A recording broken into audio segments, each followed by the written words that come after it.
Kung ang edad mo ay 41 to 50 years old at target mo makapag-ipon ng retirement fund na 900,000 after 20 years, magkano ba ang kailangan nating ipunin? Kailangan makapag-ipon ka ng 45,000 per year sa loob ng 20 years kung nilalagay mo ang pera mo sa unan or sa savings account para mag-hit mo yung target mo na 900,000.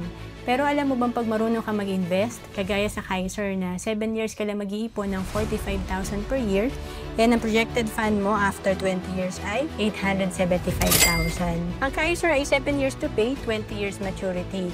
Magbigay tayo ng sample dito na kung nag-start ka sa Kaiser at age of 41, pag edad mo ng 70, meron kang projected fund na 2 million.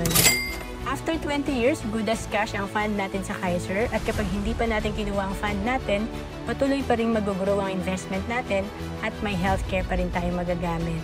Ang Kaiser ay 3-in-1 na, dito may investment ka, healthcare at life insurance. Kung OFW ka, pwede ka sa Kaiser, we have online application.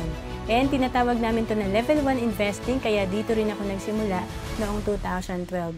To know more about Kaiser, message mo na ako sa FB, Roan Celis Capistrano. Bawat Pilipino dapat maging handa sa mga oras na hindi natin inaasahan.